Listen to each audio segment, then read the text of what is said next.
지혜롭게 살자면 어떻게 해야 되느냐 했을 때 부처님께서 장아함경에 유행경이라는 조그마한 대하에 나오는 경이 있는데 그 말씀에 다시 6가지의 불태전법이 있다.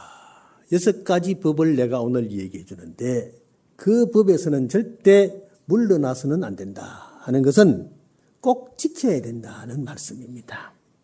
이것은 법을 정장하게 하고 줄거나 소모됨이 없이 하는 것이다. 이 6가지 법을 잘 지키면 항상 부처님의 진리가 되살아나고 소멸하거나 줄어들지 않을 것이다는 의미입니다.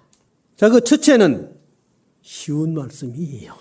항상 마음에 새겨야 될 일들이죠. 쉬울수록 마음에 새긴다는 것은 쉽지만은 실천하기는 어려운 것입니다. 왜냐? 세상은 무상하다고 그랬죠? 무상한 것은 자꾸 잊어버리게 되는 것입니다. 첫째는 부처님을 늘 생각하는 것입니다. 그래서 염불이라 그럽니다. 염불. 부처님을 다 그에 새기는 거예요. 또 남무서가모니 불 찾죠? 예, 찾습니다. 지장보살 찾고 간세음보살 찾고 보현보살 찾고 문수보살 찾고 하는 그 염불이 내 생명을 새롭게 만들어준다는 것입니다. 그래서 항상 염불하라. 두 번째는 부처님의 법을 즉 가르침을 잘 생각하라는 것입니다. 부처님의 가르침은 항상 진리로 가는 길입니다. 팔만대장경의 말씀이 구구절절이 부처님의 간절한 염원에서 나온 것입니다. 그 염원은 바로 다른 것이 아니라 중생들로 하여금 고통에서 벗어나는 길을 가르쳐 주신 것입니다. 반야신경 외우시죠?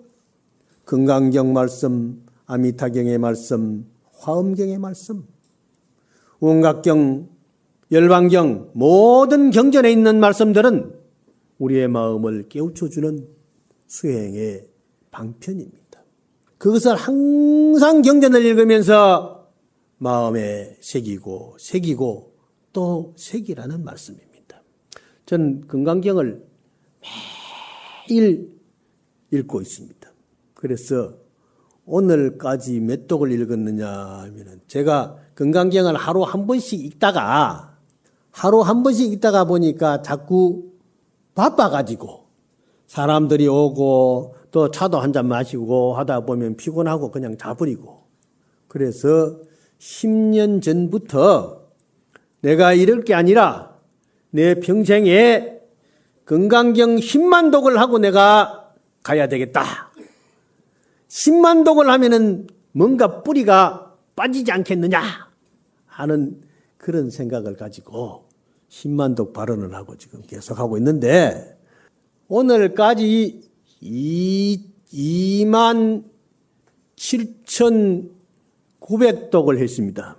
그래서 금강경을 계속 읽고 또 읽고 있으면서 아상, 인상, 중생상, 수자상을 버리고 내가 마음의 새로운 무아사상을 섭렵했어. 계율을 지키고 인내를 하고 그래서 바냐바라미를 성취해야 된다 하는 것이 내 소원입니다. 그래서 항상 이렇게 정진하고 있습니다.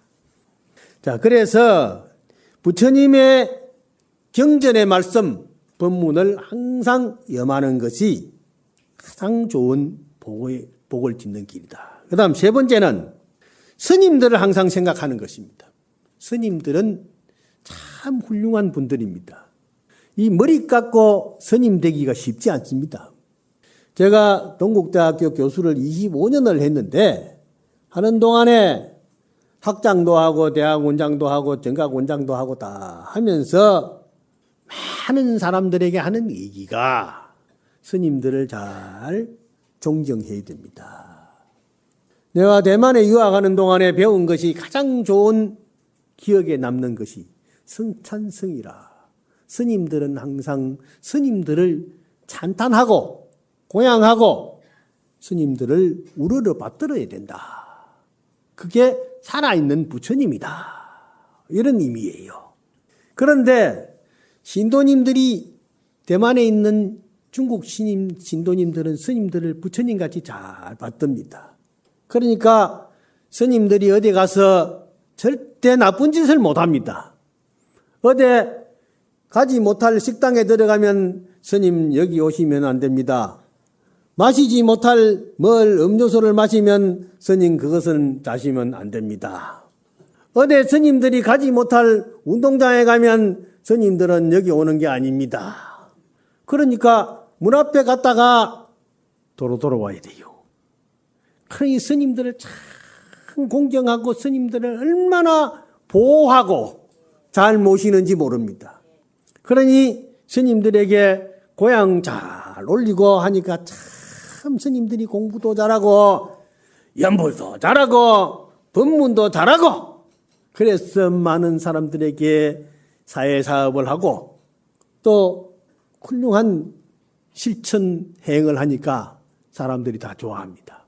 그러니 스님들을 잘 모시고 스님들의 잘되기를 염원하는 것이 우리 모두 불자의 의무인 것입니다. 그러니까 스님들도 스님들을 귀히 여기고 신도님들도 스님들을 귀히 여기고 그래서 스님들이 많아서 수행을 잘하는 스님들이 많으면 많을수록 불교는 더 발전하는 것입니다. 그래서 염불, 부처님을 염하고 염법, 부처님의 진리를 염하고 염성 스님들을 항상 생각해 두고 염해야 된다. 그 세 번째고.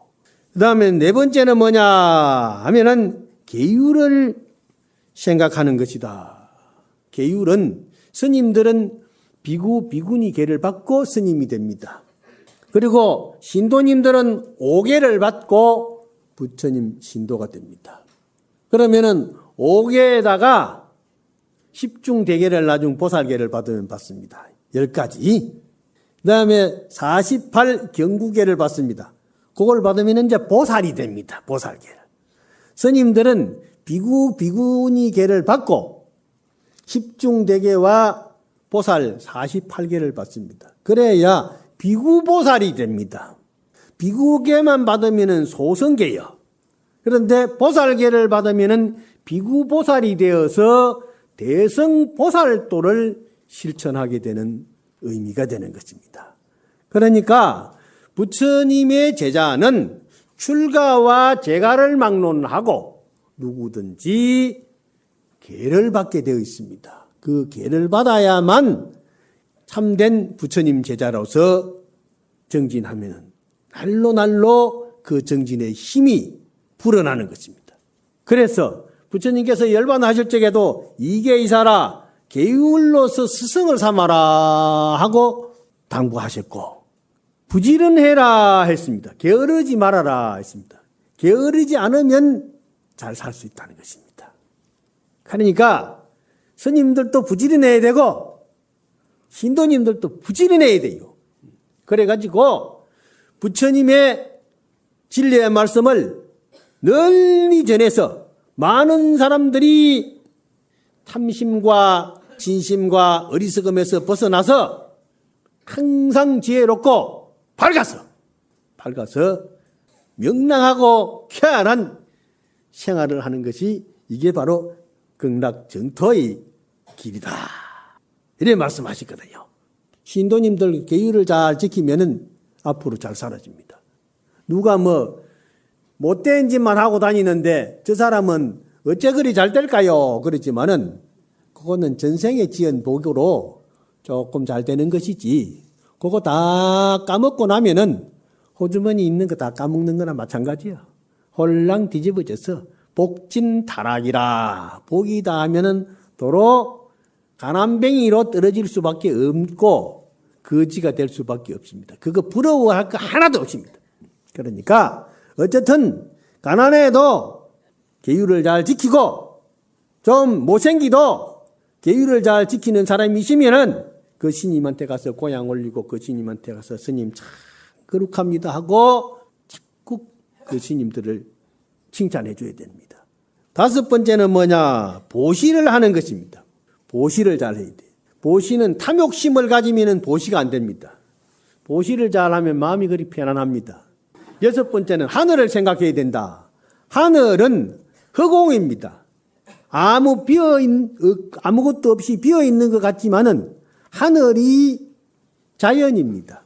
자연이 모두가 다 부처님입니다. 우리가 혼자 사는 것 같지만은 절대 혼자 사는 게 아닙니다. 부처님께서 깨달음을 얻으시고 첫 번째 하시는 말씀이 연기법입니다. 이것이 있으므로 저것이 있고 저것이 있으므로 이것이 있다. 우리는 모두와 더불어 살고 있습니다. 불교가 특이하다는 것은 무자성이라는 것입니다. 무자성이라는 것은 자성이 없다. 혼자는 살 수 없다는 것입니다. 모든 것은 상의상존, 서로 의지해서 서로 더불어 살게 되어 있습니다. 아무리 좋은 쌀이 있어도 여주쌀이 아무리 좋다고 해도 물이 있어야 밥이 되고 솥이 있어야 들어가고 불을 잘 떼야 밥이 되고 뜸이 잘 돌아야 맛이 있습니다. 지 혼자 밥 됩니까? 안 되지요. 모든 것은 다 더불어 살게 되어 있습니다. 스님이 수행하는데도 장소가 있어야 되고 더불어 하는 모든 자연과 함께 할 때 다니는 것입니다. 그러면 거기서 뭡니까? 내 자성이, 내 마음이, 내 본래 밝고 아름다운 그 마음이 세상과 더불어 했을 때 아름다워지는 것입니다.